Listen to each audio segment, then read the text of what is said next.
Coming up next on Magical Medical Tour with my co-host, Dr. Glenn Woolman, and special guest, Terry Woolman, producer, guitarist, composer, and the host of Making It with Terry. Have you ever wondered why certain music makes you feel certain ways? Did you know that sounds can help you heal? Well, this and more coming up next here on YHTV.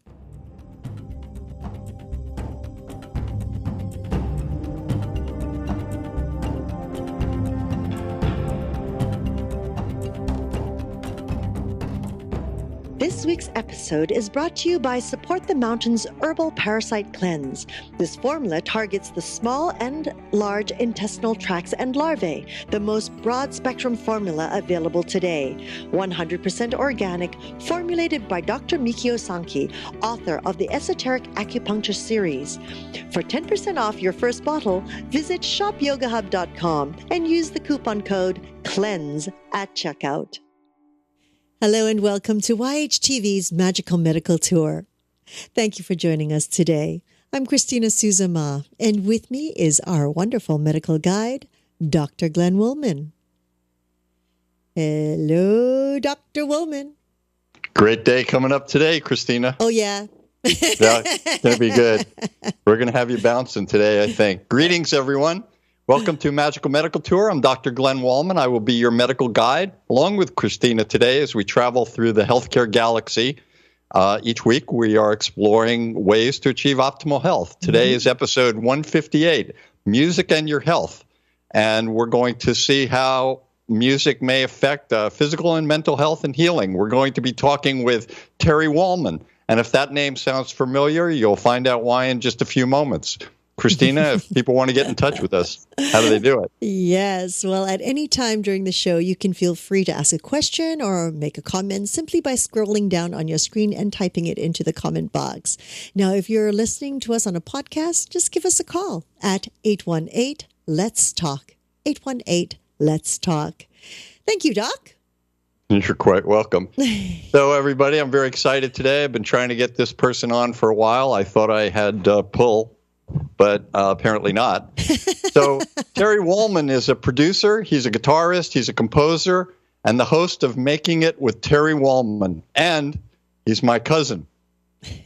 So Terry, welcome. Thank you, Glenn, and thank you, Christina. And thanks for your patience and having me on your show. I've really been looking forward to doing this. Oh, thank you for being with us. I'm really excited. I'm sure we're all very excited. Love music.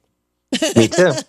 We're going to be having a lot of fun with this, Terry, but I'd like to start out. People that watch Magical Medical Tour and listen to it know that I'm a fan of Leonard Cohen, and he produced an iconic song, Hallelujah. And in that song, the first lines say, "There is a chord, and it pleased the Lord."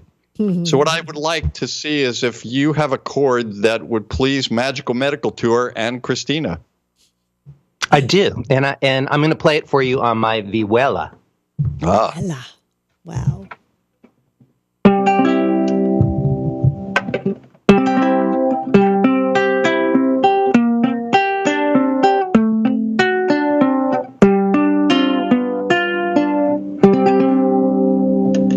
The chord that pleased the Lord.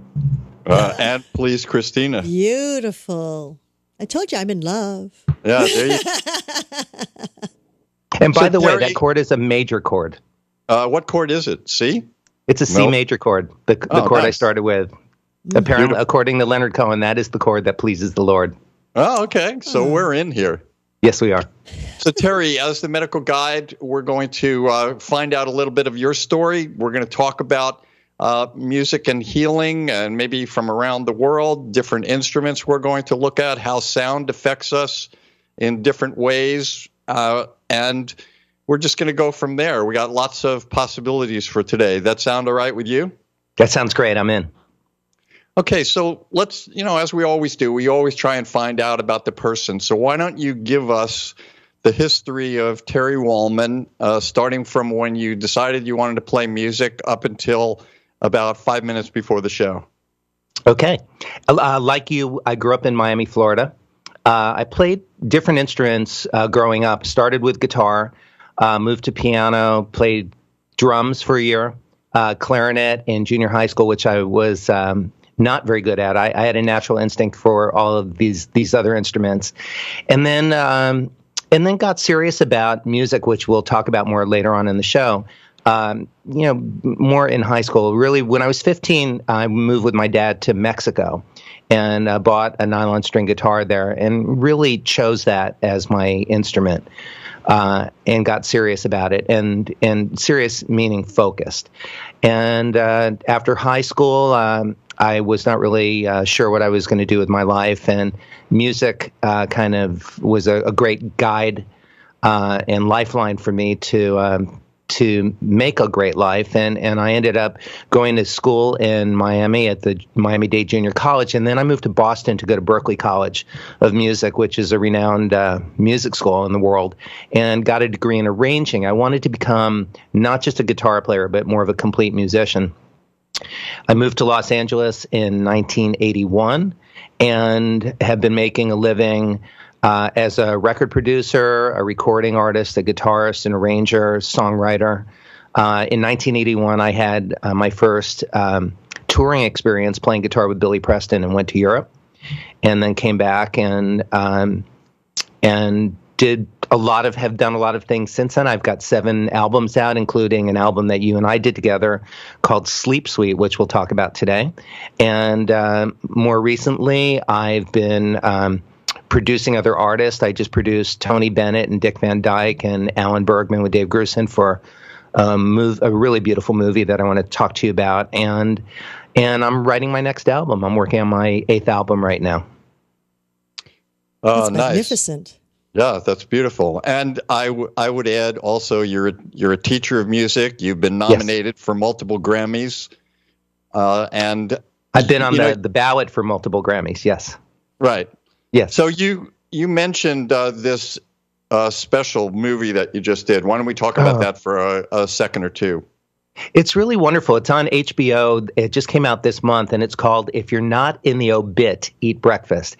And it's narrated by Carl Reiner. And there are vignettes of people that are in their 90s and 100s who are living active, vital, profoundly filling and fun-filled lives.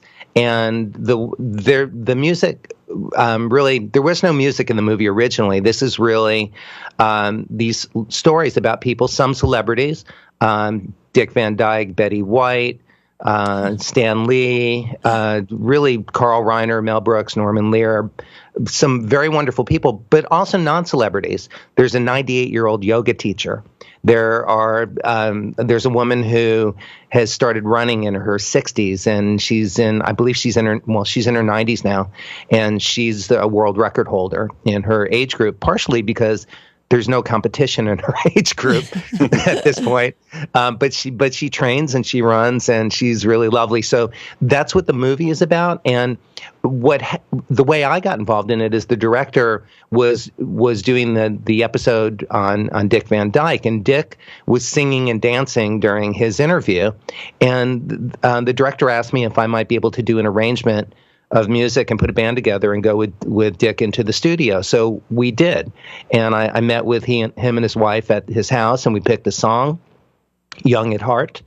And I did an arrangement. We went to Capitol Recording Studios and filmed it. We're actually in the movie on camera, working with him. And that led to me also working with 2 other music icons who are in their 90s, Tony Bennett and also Alan Bergman. And Alan and Marilyn Bergman have written a lot of hits, and we went in the studio with another wonderful artist, Dave Grusin, who did that arrangement, and I produced that as well. And the reason that ended up in the movie, because music is a big part of their vitality. It keeps them inspired. It keeps them young. It keeps them young at heart, literally. Beautiful. And that's what we're going to talk about today, music and healing. And it's very interesting because it's all about sound and the way our body works with sound. We know that the systems of sound and hearing start in the uterus very early. And we learn about sound through vibration.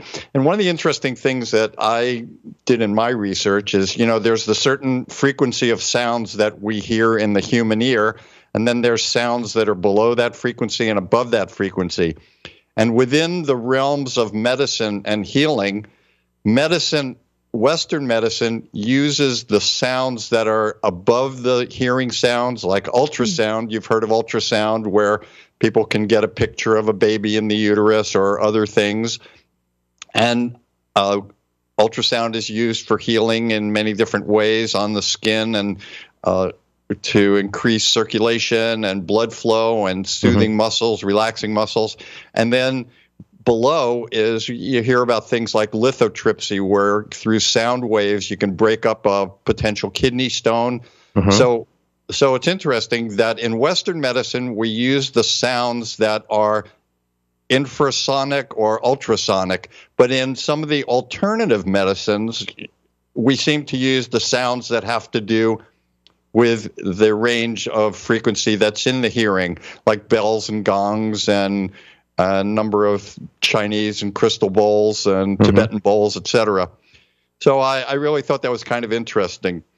Any thoughts on that? Well, I think it's really interesting as well, and because I'm, as a musician, I'm very tuned into sound, and I hear music in everything. I hear music in when a bird sings or when a car is honking a horn. I hear the rhythms of that. I hear the pitches of that. But I also find it very fascinating that when I think of healing sounds, I'm thinking of, I'll show you, I've got a few instruments. I'm thinking of things that are in our hearing register, not the sounds that are used in ultrasound that are actually literally physically healing, physiologically, but these are sounds that I would use for a healing record. These are percussion instruments.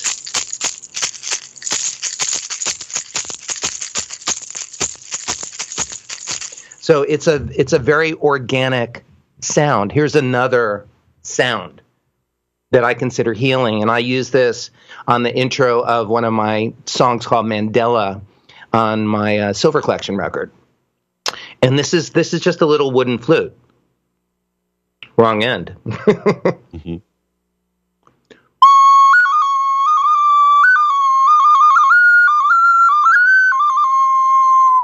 So to me, it mimics the sound of a voice in a way, just like a harmonica would. So you can feel the breathing. There's something about a breath instrument, just as in a percussion instrument, there's something very organic and tribal about it. This is the original instrument. The first original instrument is the voice.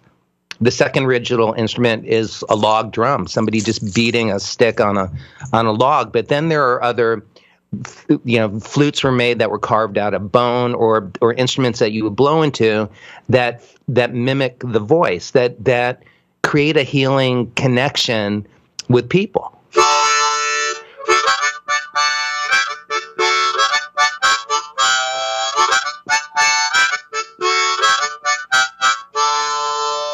So even though I'm blowing into an instrument, it's a familiar song. You feel happy when you hear that.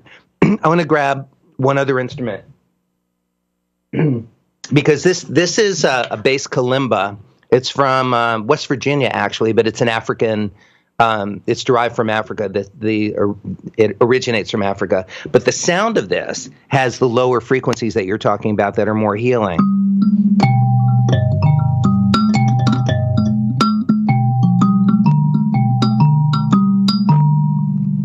So it's a really, it's a beautiful sounding instrument. And when I saw it hanging on a wall, I needed to know what it was. And we took it down off the wall. And when you play it, it resonates against your body. And it actually does create a physical healing because it's vibrating your internal organs at those lower frequencies.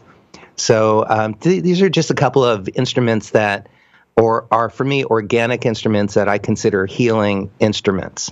Mm. Go ahead, Christina. Sorry. That's beautiful. Is that a gourd? Is that made out of a gourd, Terry? It is. Yes. Let me grab it again for you. Yeah. The back of it is a gourd. It's a gourd. It's beautiful. Because I know the Hawaiians have used gourds for many different types of instruments. Absolutely. And there are so many connections from different cultures of instruments that have a lot of similar qualities. Even you're talking about Hawaii, there's the ukulele, which is a nylon 4-string instrument, but that is derived from an African instrument. It's actually a Brazilian instrument that came from Africa called the cavaquinho. And it's looks like a little ukulele. It's a little bit smaller, but it's got 4 strings that are steel string. So interesting. A lot of instruments came over from slave ships and then adapted to the climate. And Hawaii was a very tropical climate, and nylon strings were more available. So that's where the ukulele came from. Very interesting. I didn't think you could get much smaller than that ukulele. You can. Wow. There's one other. Let me just grab this. This is called a spring drum, and it's a percussion instrument from Remo, and it emulates the sound of nature. It sounds like thunder or a cymbal roll, but to me it sounds like thunder, and I've used it on a couple of records. Let me just show you.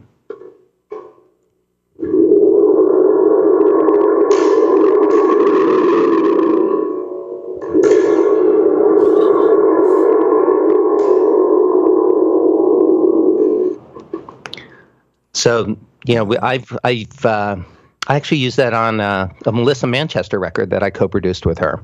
Because I thought it would give an emotional lift to a section that we were going into. Beautiful.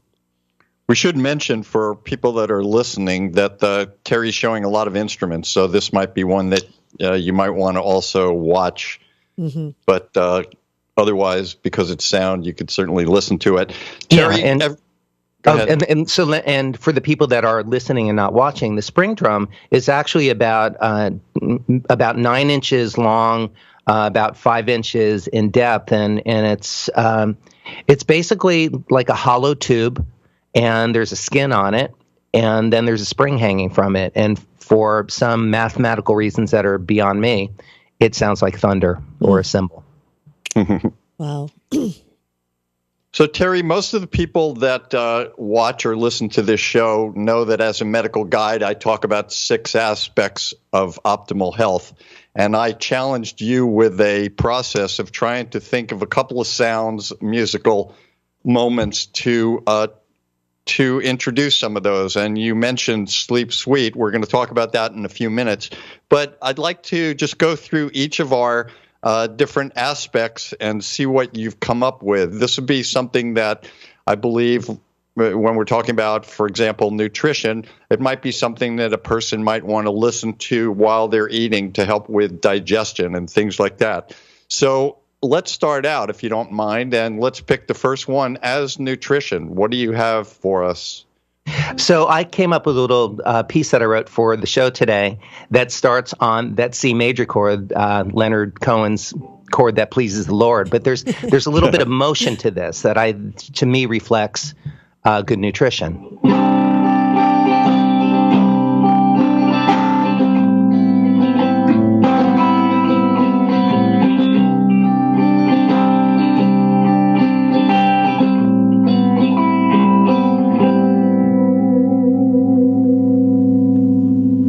Happy eating.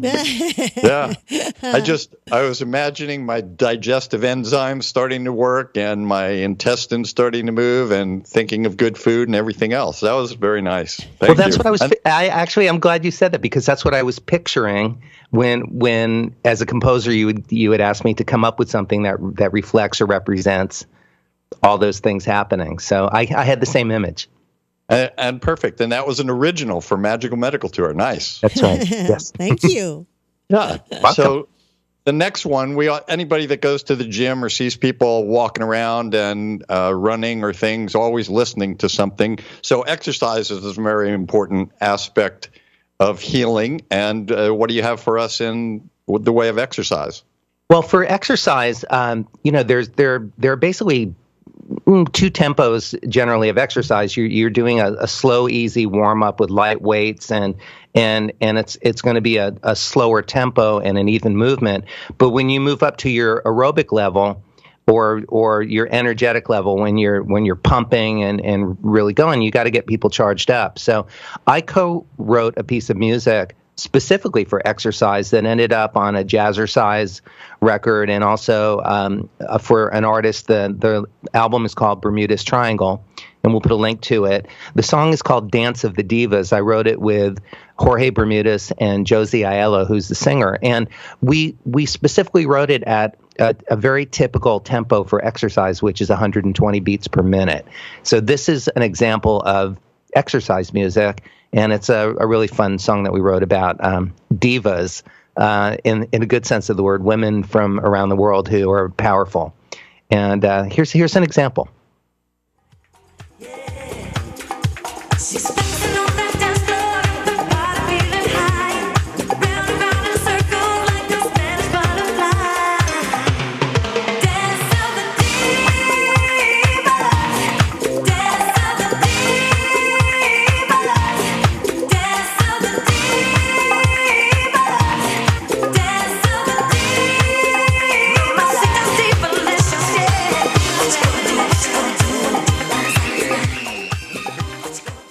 Okay, I'm a diva now. You are. You are, and a diva in the most beautiful sense of the word. Yes, an empowered woman. I was going to say that, Christina. That you're a diva, Glenn? Yes, that I'm a diva now. Well, you are too. We all are. Yes. Yeah, but that tempo makes you feel like you've got energy, and that you can do anything and want to do anything, to inspire people to move. So that was very nice also. So the next two we're going to talk about are stress and sleep. And this is where you alluded to an album that you and I did called Sleep Suite, Suite. And to be transparent, you can buy it on Yoga Hub TV and also at CD Baby. And iTunes. And iTunes. The concept for this has to do with helping people go to sleep. And the key to all of music and health and healing have to do, I think, with two things. One is resonance, where the vibrations of the sound resonate with something that's going on in your mind at the time, and entrainment, where once your mind and brain start hearing that resonance, you can then change the beat or the music and take people into a different state of mind. And this is what we tried to do with this, emulating the encephalogram brainwave patterns when a person is wide awake, and then going into relaxation, and then light sleep, and then deep sleep, with different things like that. And we created that to help people go to sleep and to de-stress. So it's very exciting that we've used that. That's been played.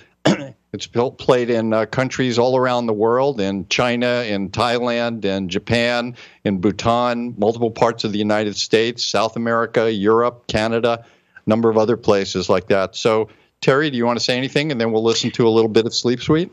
I do. This was a very different album for me, and a really fulfilling and challenging album. One, to have the opportunity to work with you, because we've always loved playing music together for fun, but to collaborate on a project together that combined medicine and science with actual creative improvisational music, I found really intriguing, and I love the idea that the body responds and adapts to tempo of a heartbeat.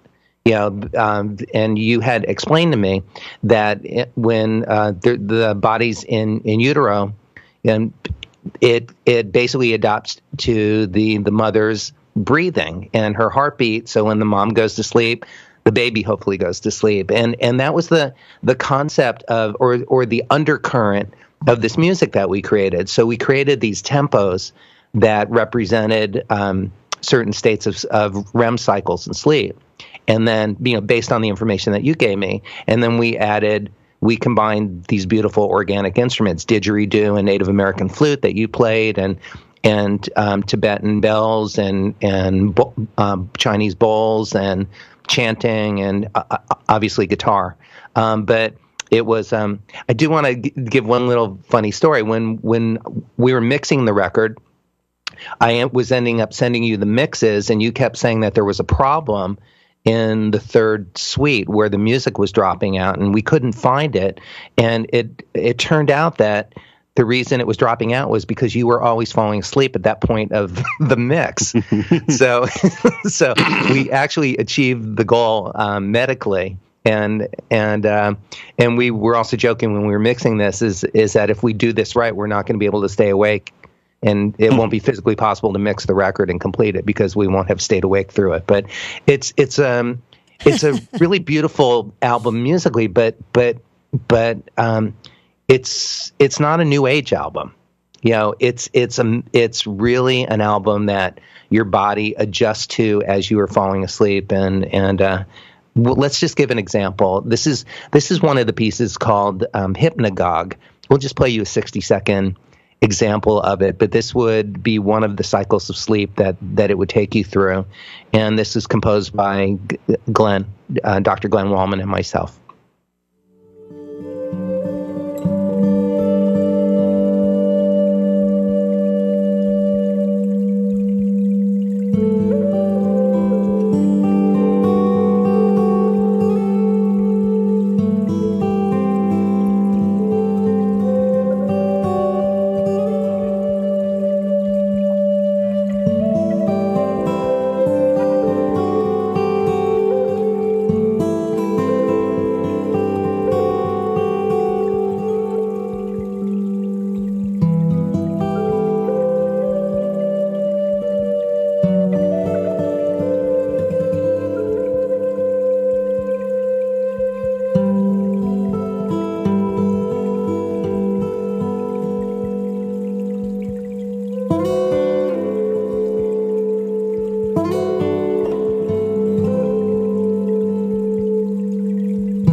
That is one of the pieces from Sleep Suite. Yeah, wake up, Christina. Thank you. Yeah, I was nodding off through that also. I have to tell you, when Glenn first introduced me to that DVD, Terry, I've never made it through the whole thing. That's our and I greatest don't dare compliment. play it when I'm in the car because I get so relaxed. I thought, Yeah. use it for yoga. Forget it. Yeah. Shavasana goes on, Well, that was our goal, is that people would never actually get to the fourth part of the suite. There are four movements in that. And the third movement actually has to do with more of healing and things like that. When we talk about people and singing and chanting, and there's something called toning that we did in the third movement. Rather than actual chanting, the toning is saying, just repeating vowels to different patterns, and sometimes that helps. We see that in society. Singing is very important. Choirs are very important. All of these are very important in healing. They're being used in institutions now. They're being used, started using things like that after World War II, when people were coming back with post-traumatic stress disorders, listening to music and singing. And then we see people in nursing homes that get together and do choirs. And we see a number of people with mental disorders, autistic spectrum disorders, that listening to music sometimes can really be very helpful to this, because again, it will resonate with parts of the brain and frequencies, and then train the brain so that the whole brain starts doing that, and you can see a mood change. That was Absolutely. great. Yeah, it's not. It's in addition to listening to music, when you are actually toning or singing or chanting, it's creating an internal ultrasound. It's creating a physical vibration in your body that is healing your internal organs and helping with your breathing, of course, which is extremely important. And there's an emotional release. Can I share with you a quote from you're talking about nursing homes, and it reminded me of the work that's being done with Alzheimer's patients. Would this be a good time for me to share that? Please share away. So this is from the Alzheimer's Association. It's from their magazine. Many Alzheimer's patients can remember and sing songs even at advanced stages long after they've stopped recognizing names and faces. Dementia care homes often use music as recreation since it brings patients pleasure. But beyond the entertainment value, there's growing evidence that listening to music can also stimulate seemingly lost memories and even help maintain some cognitive functioning. Wow. Yeah, fantastic. Yeah, Music is therapy. So I want to go absolutely. to the last one right now. We talk about patterns of behavior, but you have chosen to look at it in terms of breathing, which is a physiological pattern that the body has, and we'll combine that with spirituality. Let's talk about that for a second. Yes. So I was thinking about music that I've written that would represent breath and represent a connection to their spiritual side. And this was a piece that I had created called 1111. That's on my Buddha's Ear record. Also, you can find that on iTunes, and we'll provide the link as well. And it's combined a cello, a cellist named Tina Guo, who is a really gifted musician, and myself on nylon string guitar, and then electric guitar that with a very ambient sound. So these volume swells that just created something. I wanted to create a world with sonically. So this piece is called 1111, and to me it represents that pattern of behavior, the breathing pattern, and also a connection with spirituality.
That was great. That was great. Thank you. The interesting thing, I'm in listening to it with you, I'm reminded that that we had to breathe together to record that song. We were inhaling and exhaling together and leaving these spaces, and it was required that we breathe together in order for it to be connected. Beautiful. Yeah, that was beautiful. And music is also being used a lot more in the medical field. We're using it during surgery now. It's being played and post-operatively and recovery rooms and things like that. And there's a science called thanatology, and it's really about the science of dying and death, things like that. And so it's about helping people to come to manage pain and manage end of life. And when you think about music, clearly, when you think about a harp, that immediately makes you think about it's time for dying or death and things like that. When you listen to a Gregorian chant, you could picture a beautiful cathedral. When you listen to the Kyoto monks, you can picture a Buddhist temple. It's just all of these things bring us into the process of how music works within us. And we're finding out now that music is not, and sound is not just through the ears. Everybody has had the experience of pulling up at an intersection where someone in the car next to you is listening to something really loud on a boombox. And the next thing you know, your whole body is vibrating and you could hear almost your heartbeat and you start going into that rhythm. So a lot of these things are happening because of music. And I've always asked myself the same question: would I rather lose my vision or lose my hearing? And clearly losing your vision is much more difficult to maintain through society. But I start thinking about how I would not be able to hear some of those sounds again. And I usually come to the process of I don't want to lose sound because I love hearing those musical pieces and what they do for me. Yeah, I feel the same way. I mean, I would, I have friends who are both deaf and other friends that are sightless. And I would probably have to choose keeping my hearing as well. But, I mean, it seems kind of obvious because I'm a musician, but I would deeply miss my connection, not just with music, but with life and with people. And not that you can't stay connected if you can't hear it, but there's something profoundly connecting to sound for me. Oof. Yes, I agree with both of you. It's like Really? it is That's so interesting. deep, and it resonates so high. And you know, I do. I'm in the healing arts, so whether it be aromatherapy or light therapy, but sound therapy has been so powerful. Like working on someone's body, if it's locked up in some area, sometimes it's asking for a certain vibration of sound. And once you apply that, and that's why I said to Glenn earlier, will you please play the didgeridoo on my back? Oh, Because it resonates so deep. It's not just the sound, but the vibration of those frequencies just, it reaches us on a cellular level. And it's amazing. You can actually see and feel that part of the body begin to just melt. well, also when I have played the didgeridoo, Glenn, you've given me a couple of lessons over the years on your instrument, and the thing that's most interesting to me is my whole head and skull, literally they vibrate and it starts to tingle. It moves deeper into my body, but it really starts all up in what we call the mask. That's the singers have that part of their skull that they want to open up and resonate. But the didgeridoo does that. But I almost get itchy. I mean, I tingle when I play your didgeridoo.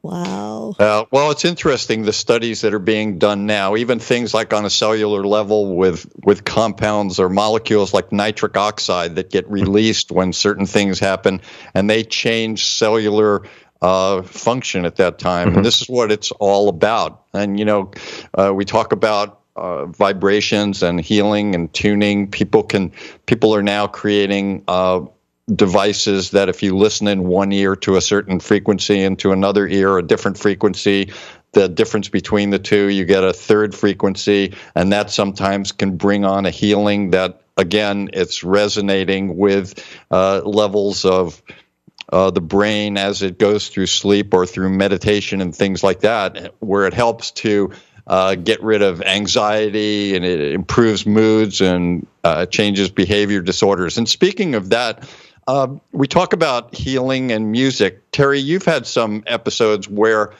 you've needed some healing, both physically and mentally. You want to share a little of that with us?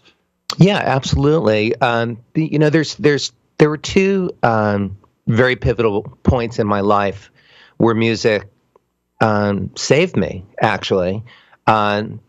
And one of them was when I was 17, and my dad died, and he died in a plane crash, and it was devastating for all obvious reasons. But I basically was, kind of in. Even though I wasn't really left alone, it felt like it. I still have my two brothers and my mother, but I ended up spending my last year of high school, or last 6 months of high school, living alone. I was living on a houseboat with my dad in Miami, and my older brother had already joined the Army. So I was severely depressed, and understandably, and just kind of, I felt like I was sleepwalking for probably a year. In hindsight, I didn't, I was in a daze, and I was just, left foot, right foot, just moving through life. And I had some really wonderful family members and friends and teachers that stood by me to make sure that I didn't commit suicide or do anything dramatic. And I did feel suicidal, not in that I wanted to kill myself, I just didn't really have the energy or the desire or the drive to stay alive. So, it was, I was just numb and exhausted and really sad. And I graduated high school, and barely. I mean, I did well because my teachers, were very compassionate. But I managed to get through the last semester of high school. And then I started taking classes at the junior college, and I took a couple of music classes. And it turned out that the music actually, for me, was a ladder that helped me climb out of this hole that I didn't even know that I was in. And of course, I was developing my skills and bringing them to a newer level, and making a commitment to focus on something. And for that, there were two things besides my family that I love, which was music, and I also loved running. Physical activity and being on the water. So I ran distance. I just ran a lot, and I would go run for an hour. Just run, but also music, and so it became music for me. I feel like it saved me. It gave me a ladder or a rope to use to climb out of this deep dark hole, and really created gave me a focus and a purpose. And then later on in my life, when I was in my 30s and had already moved out to Los Angeles, I was in a really bad bicycle accident and came close to breaking my neck. And as it turned out, I had two discs, C5, 6, and 6, 7, that were deteriorated, and I ended up having spinal surgery. Glenn, with you as my medical guide, and I went to the emergency room, and where you were working at the time, and you made sure that I was okay, but I shattered my teeth. I had gashed my chin. I had a very severe concussion and lacerations, and I ended up with a spinal fusion, C5, 6, and 6, 7, with a titanium plate, piece of metal in my neck. And my hands, after this accident, besides all the pain, my hands started getting numb, and they were actually, to this day, they're still numb. I have permanent numbness in my hands from the deterioration of these discs from the accident. So I had the spinal surgery with Dr. Robert Bray, and it was successful. I woke up pain-free, but I woke up with numb hands. And I couldn't even play guitar for at least a month. And then I worked my way up to playing for 5 minutes, and that's all I could do. And then 10 minutes. And same thing with the stationary bike. A friend of mine lent me a stationary bike to have at home, and I had it on level 0 for 5 minutes, and then moved up to level 1 for 1 minute, and then it was another slow climb, this time of a physical challenge instead of an emotional challenge. But I worked my way up to playing for 5 minutes and then 10 minutes, and the physical therapy, the actual therapy of moving my fingers and getting tactile, sending brain signals through my nerves, to get my fingers to move, and to sort of relearn how to play without having full sensation, was just part of my physical therapy. But actually, at the time, as part of my physical therapy, I started studying karate, and to help build up the chi. And this was, partially influenced by you, Glenn, and one of my therapists, and who was a martial artist, Sensei Francois Petit, or Shihan Petit. And I ended up studying karate, which I still study to this day. I have a black belt in karate, and it's helped me regain some of the feeling in my hands. It helped regain some of the healing from the nerve damage, and music. It's interesting because music functioned as two things. It was part of my therapy, but it was also my goal, to be able to play again. And it took a good year for me able to play the guitar at a professional level again. And, and I'm still numb. But I realized one thing that became very clear to me, that I was going to be, excuse me, I was going to be numb in my hands for the rest of my life, whether I played guitar or not. So I might as well do what I love and figure out how to do it again. And music kept me going, but it was also the goal that I was heading towards, was to be able to play again.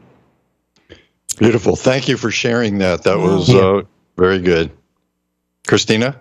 You're welcome. What a beautiful journey.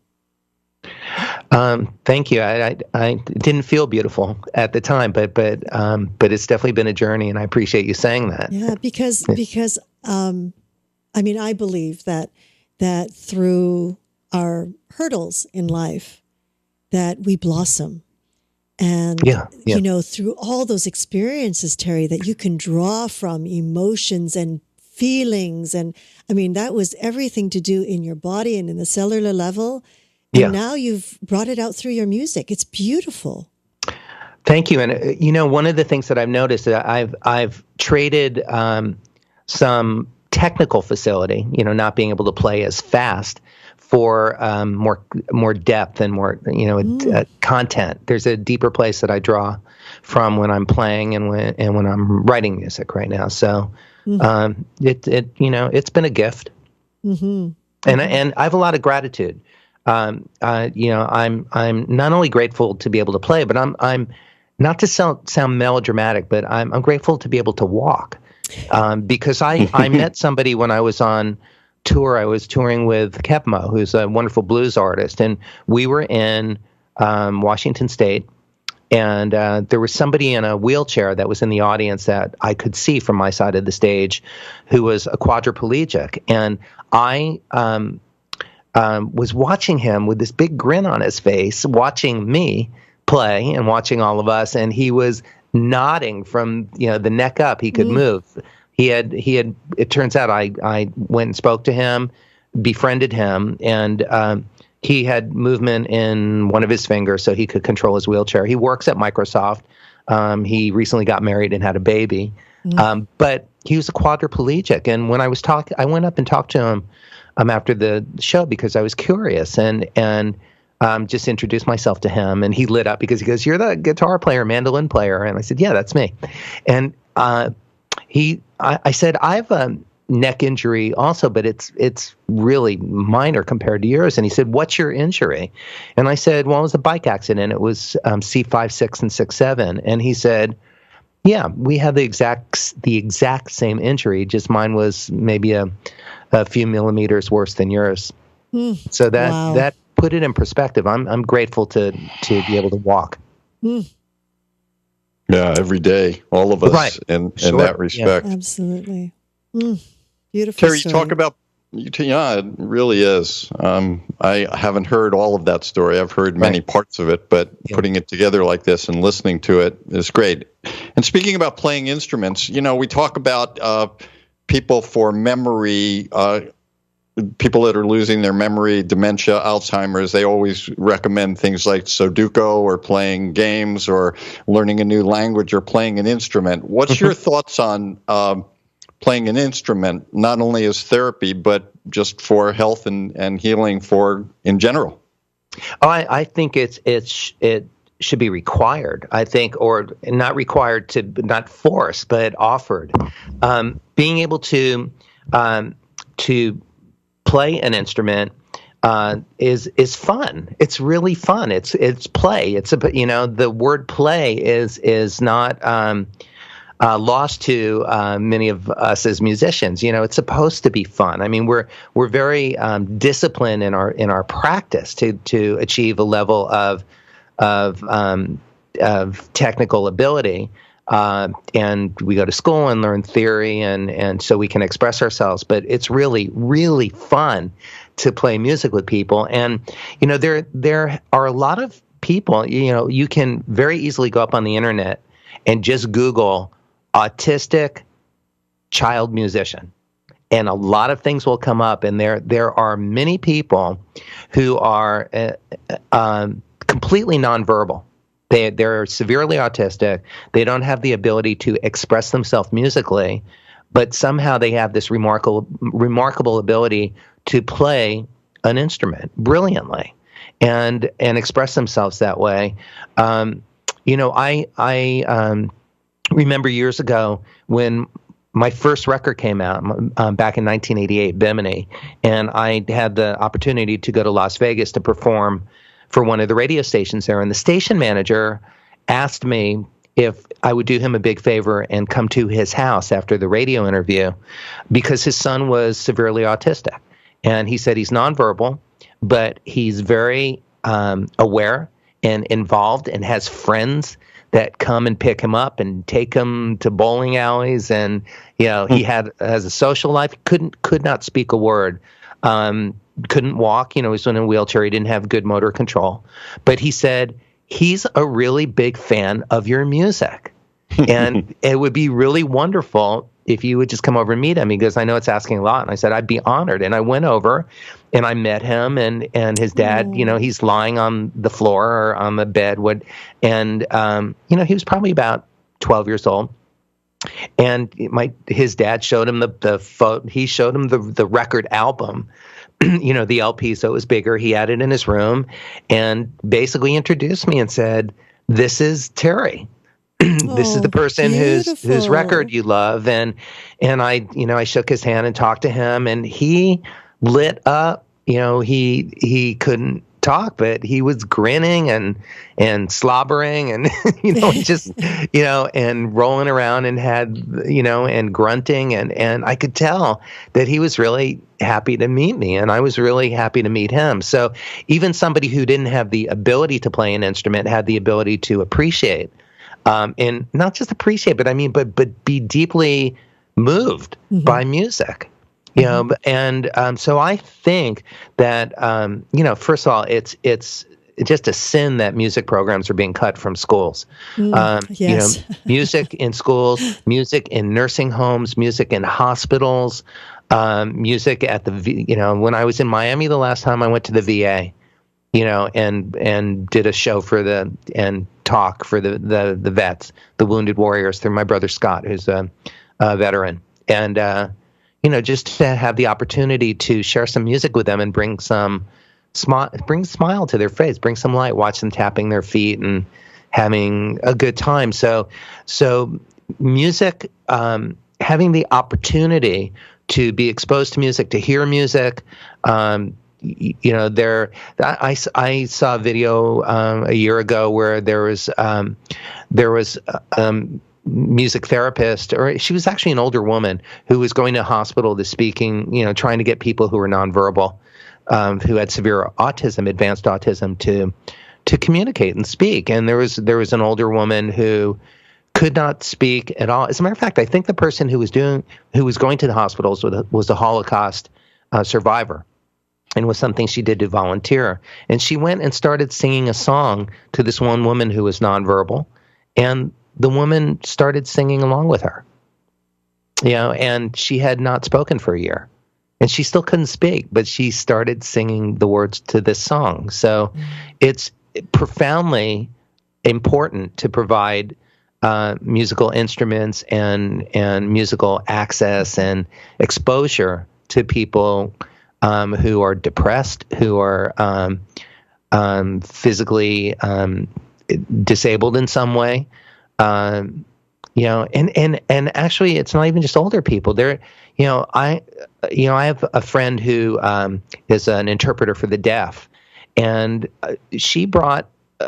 This was back in the day when I first started, recording my albums, and I was playing in clubs in LA. And she brought a friend of hers who was deaf to come to see my show. And she told me that she went to Tower Records and bought my record and had it and played it. And I asked her, how can you listen to my music? She says, I feel the vibration through the floor and I really like the beat. It makes me happy. And the funny thing about that too was she had showed up at the club early before my friend who could speak was there, the interpreter.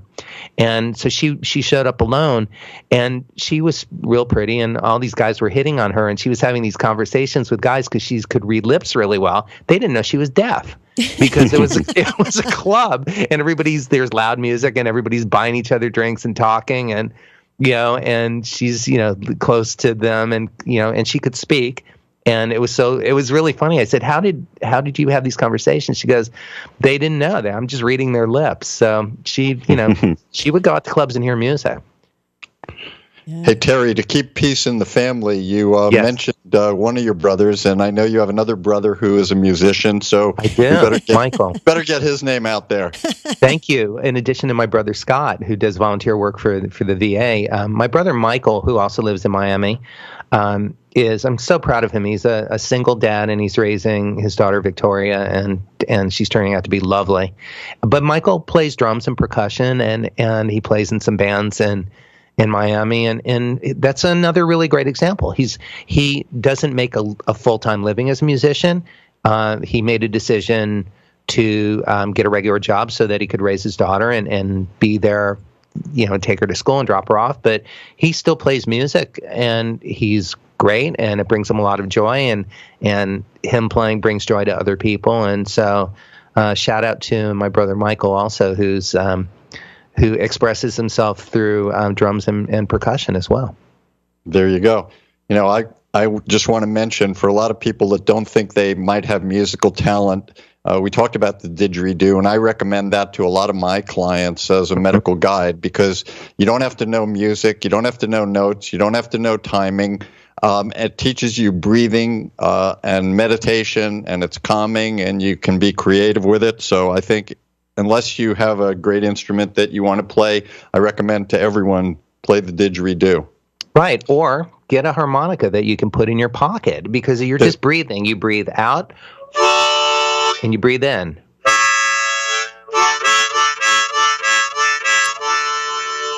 I just made music, and I didn't even move the instrument. I'm just exhaling and inhaling. So it's good physically, and it's fun. I wondered how that thing worked, because through all these years, I thought you had to always breathe out.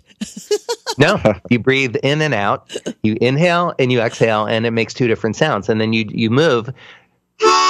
If you go higher,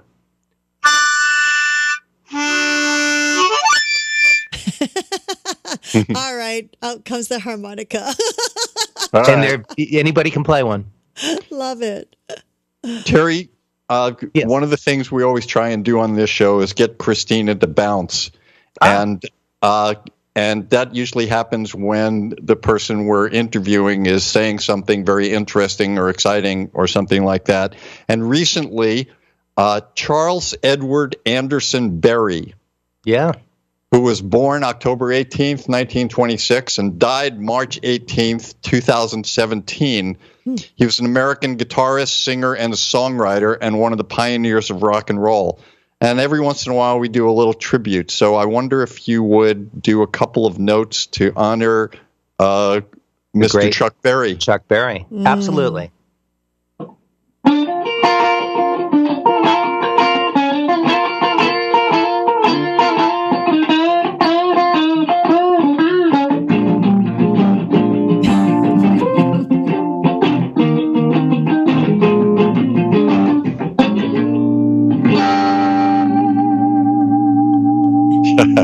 Oh, yeah. Beautiful. Rock and roll, Chuck Berry. Rock I'm and roll. bouncing. Were you bouncing? I was bouncing a long time ago when I was There the you go. diva. I got it. Right. I had you at Diva. That's Yeah. right. All right, Terry, we're coming to the end of the show, and for each of our guests, we always ask for a health tip. I'm very interested in what you might have to offer for us today. Well, there are so many, but and this is kind of an obvious one, but it's something that I've been doing my whole life and will continue to do. I get up and stretch, and because as a musician, I spend a lot of hours, whether it's standing or sitting. I'm playing the guitar for hours. I'm at the computer. I'm making phone calls and doing business. Once every hour, I'm religious about it. I get up, I walk away from whatever I'm doing. I even do it when I'm at an office or if I'm working in a recording studio. I'll step away and I'll go up against a wall and I'll stretch. I'll stretch for 5 minutes and shrug my shoulders and stretch my hands and fingers and and do neural stretching and move my neck around and just stretch. But it's not a long amount of stretching. It's just doing it once every hour so that I don't get stiff. I love that. Yep. Yep. Very nice. Terry, Yeah. is there anything else you wanted to say before we end the show? And there won't be an encore, I don't think. Although you're used to encores, I'm sure. Oh, I can end the show with playing the piece that I wrote for you on the viola too. I'll grab that. But I just wanted to say that you hear the phrase music as a universal language, and it is. The thing that's so interesting about music is, regardless of the amount of notes that are in each of our scales, in American or European music, there are 12 tones that we use.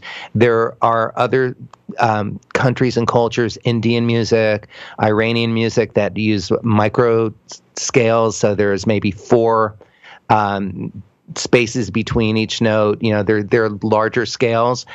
But even with people not knowing each other's scales or being able to speak the same language, I've had experiences, and I've seen other people have these experiences. As a matter of fact, there's a really beautiful documentary called Throw Down Your Heart by Bela Fleck, who's a banjo player. He took a journey to Africa to discover the roots of his instrument, the banjo, but he ended up playing. He'd pick up his instrument, and he would have a conversation, a musical conversation, with people that didn't speak English and he didn't speak their language, and they would instantly be able to play music together. And it's a real pure and beautiful form of communication that I'm just fascinated by, and it's really amazing. It brings people together, and it allows people to express themselves and connect with each other on a very deep emotional level. So I just want to share that. Let me grab the viola for a second. Okay, Christina, any thoughts? I love it all. Yeah. There you go. Well, we're going to say our goodbyes, and then you're going to take us out afterwards with a little more of your created chord to please Magical Medical Tour. I'm grateful to our very special guest and my cousin, Terry Wallman, for sharing his wisdom and experience and expertise with us. I'd like to thank all of my teachers and my healers for keeping me on my journey, and thanking Yoga Hub and Christina and Segovia and all of our listeners and viewers for staying with us. I look forward to getting together again on Magical Medical Tour as we explore another quadrant of the healthcare galaxy. And until our next meeting, Terry, thank you so much. I wish you all optimal health through music. Do you want Terry to play now, or do you want me to finish this off first? You finish, and then Terry will take us out, as we say in the business. Great. Well, Terry, thank you so much for making music with us today. Music is my world, and I love it. And you've really blessed us and honored us today, and with your stories and your journey, which is really fantastic and beautiful. And we hope to be able to collaborate with you more and come see you on that stage. And thank you, Dr. Woolman, for another fabulous show. We would like to thank each and every one of you for joining us in this new platform of education and information. We're grateful for your continuous support, and we look forward to hearing your feedback on how we can serve you better. You can connect with Dr. Glenn Woolman through his website, glennwoolman.com, where we do encourage you to learn about his Metaphor Square Breath. And please follow him on Facebook at The Medical Guide. You can connect with Terry Woolman through his website, terrywoolman.com, and follow him on Facebook, Terry Woolman Music, and of course on Twitter at Terry Woolman. We hope that you have enjoyed this moment on YHTV, and hopefully it supported you and loved one. We invite you to take a moment to like us or subscribe to our channel. We're always grateful for any feedback and comments, suggestions that you might have. Give us a call at 818-LETS-TALK. 818-LETS-TALK. Until next time, namaste. Thank you, Christina. Thank you, Glenn.